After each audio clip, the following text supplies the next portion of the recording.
দেখে মনে হচ্ছে আরেকটি যুদ্ধের দ্বারপ্রান্তে মধ্যপ্রাচ্য। চারিদিক থেকে ঘিরে ধরছে ইরানকে আমেরিকা।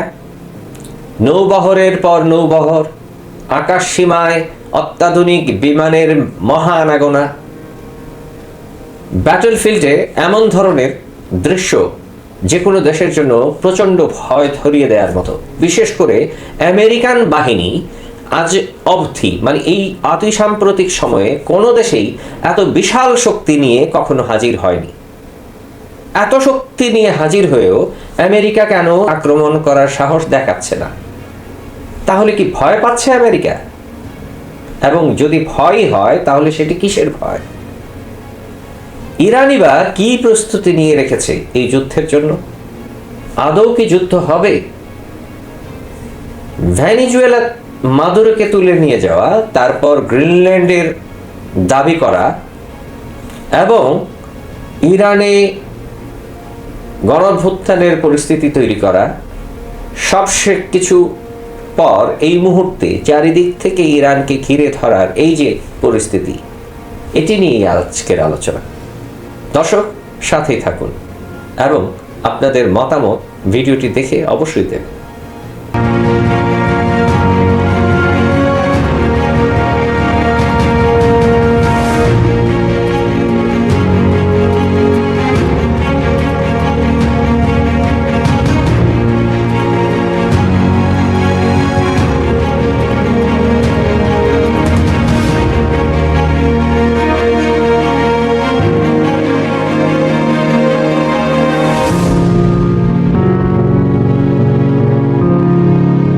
ইরানে আক্রমণ করতে আমেরিকা যদি ভয় পেয়েই থাকে, তাহলে সেটি কিসের ভয়? সামরিক শক্তিতে পৃথিবীর 1 নাম্বার শক্তি, অর্থনৈতিক শক্তিতেও পৃথিবীর অন্যতম সেই আমেরিকা গত 2-3 সপ্তাহ থেকে প্রতিদিন বলছে ইরানে আক্রমণ করবে, নানা ব্যাটলফিল্ড সাজাচ্ছে, কিন্তু আক্রমণ করছে না। 2003-এ ইরাক যখন আক্রমণ করলো আমেরিকা, তখন তার সাথে ছিল মিত্র শক্তি, মানে ইংল্যান্ড, ফ্রান্স, জার্মানি। খুব দ্রুতই তছনছ করে দিয়েছিল ইরাককে। 2003-এর সেই ইরাক আর আজকের 2026 সালের এই ইরান অবশ্যই এক নয়। ইরানের রয়েছে বিশাল ড্রোন শক্তি, বিশাল মিসাইল শক্তি এবং তার সেনাবাহিনীর দেশপ্রেমের বিশাল উদাহরণ। ইরানের রয়েছে পার্শ্ববর্তী দেশসমূহে সহযোগী শক্তিসমূহ এবং ইরানের রয়েছেন একজন বিচক্ষণ, দীর্ঘ সময়ের অভিজ্ঞতা সম্পন্ন, রাজনৈতিক এবং সামরিক অভিজ্ঞতাপুষ্ট একজন নেতা, আয়াতুল্লাহ খোমেনি।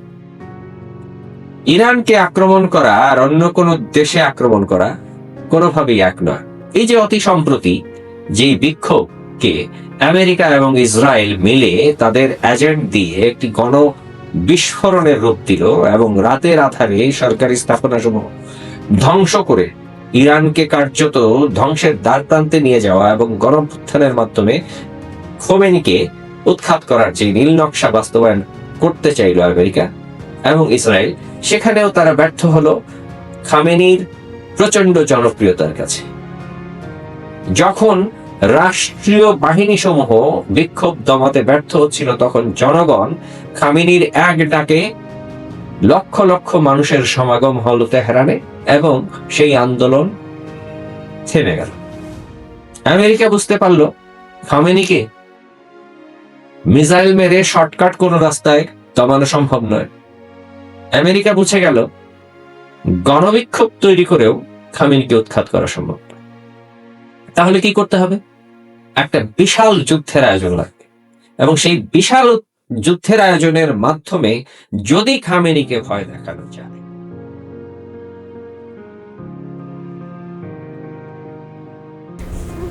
একই বিশ্বে ভেনিজুয়েলায় ঢুকে এক রাতের মধ্যে তাদের প্রেসিডেন্ট পত্নী সহ বেডরুম থেকে পাখির মতো তুলে নিয়ে যাচ্ছে আমেরিকা। কি পরাক্রমশালী, কি দুর্বিনীত সেই আমেরিকা ইরানে কিছুতেই খামেনিকে দমাতে পারছে না। এই লজ্জা সে কোথায় থাকবে? সে এর জন্য না পারছে একদিকে ইরানের শক্তি বিবেচনায়, সে না পারছে আক্রমণ করে বসতে, না পারছে আমেরিকা ইরানকে ছেড়ে দিতে। এই পরিস্থিতিতে ইরানকে আসলে আমেরিকা ভয় পাচ্ছে। সেই ভয়টা হচ্ছে শুধু সামরিক শক্তির ভয় না। ইরানে যুদ্ধ করতে হলে, ইরানকে পদানত করতে হলে এখানে একটি বিশাল এবং বিস্তর যুদ্ধের দরকার। যেই যুদ্ধের অর্থনৈতিক ব্যয় আমেরিকার জন্য একটি ভয়ঙ্কর ফাঁদ হতে পারে।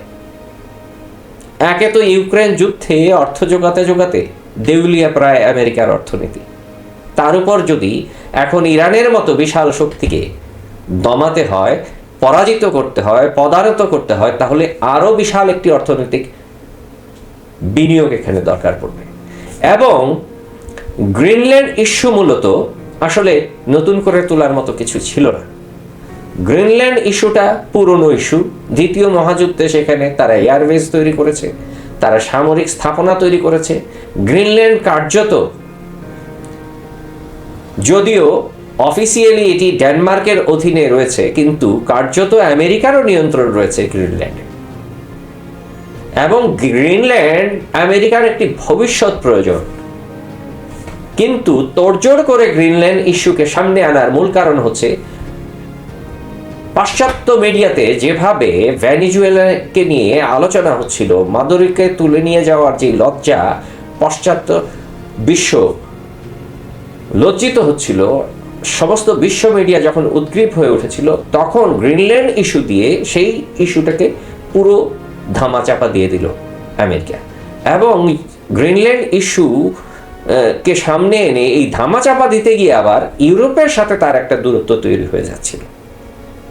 সেই দূরত্ব এতটাই প্রকট হয়ে উঠছিল যে সেটি তাদের ন্যাটো শক্তি ভেঙে যাওয়ার মতো উপক্রম হয়েছিল। সেই জায়গা থেকে হঠাৎ করে গ্রিনল্যান্ড ইস্যু একদম চুপ। এবং সম্ভবত গ্রিনল্যান্ড ইস্যু দিয়ে পাশ্চাত্য শক্তি, ইউরোপিয়ান শক্তি, যেহেতু ইরাকের মতো ইরানে আক্রমণ করার ব্যাপারে মিত্র শক্তি হতে আগ্রহী নয় আমেরিকার সাথে, সেজন্যই সম্ভবত এই গ্রিনল্যান্ড ইস্যুটি সামনে এনে ইউরোপকে চাপে ফেলা, ন্যাটোকে আরো অ্যাক্টিভ করা, ন্যাটোকে এই যুদ্ধে জড়িয়ে আনা। এবং সে কারণেই ব্রিটেন তোড়জোড় করে মধ্যপ্রাচ্যে চলে আসলো যুদ্ধ করতে। এই ন্যাটো শক্তির সমস্ত শক্তি যদি মধ্যপ্রাচ্যে আমেরিকা না আনতে পারে, সম্ভবত ইরান যুদ্ধ তার একার পক্ষে চালানো অসম্ভব হবে। সেই ক্যালকুলেশন মিলিয়েই আমেরিকা এই তোড়জোড় করছে। সে কারণেই বলছি, ইরানকে আসলে আমেরিকা নানাবিধ হিসেবে সমীকরণে ভয় পাচ্ছে। তার আরেকটি ভয় হতে পারে, ইরান কি গোপনে মাটির নিচে পারমাণবিক শক্তি অর্জন করে ফেলল? আসলে অসম্ভব কিছুই নয়। ইরান অনেক কিছু গোপনীয়ভাবে করছে এবং তাকে রাশিয়া এবং চীন সহায়তা করছে। পাশাপাশি পাশের রাষ্ট্র পাকিস্তান এবং আফগানিস্তান, সেই সব দেশ থেকেও ইরান সহযোগিতা পেয়ে থাকতে পারে। ইরানের সাথে রাশিয়া বিভিন্ন মদতপুষ্ট বাহিনীর সুসম্পর্ক রয়েছে, যাদেরকে প্রক্সি বাহিনী হিসেবে ইরান ব্যবহার করে থাকে। তারাও এই সব কাজে তাদের সহযোগী শক্তি। সুতরাং আমেরিকা চাইলেই জেনাতনে করে ইরাকের মতো এখানে সব কিছু করা সম্ভব হচ্ছে না। সেই অবস্থায় ইরানকে পদানত করার এই যে তোড়জোড়টা খুব বিশাল আকারে আমরা দেখতে পাচ্ছি।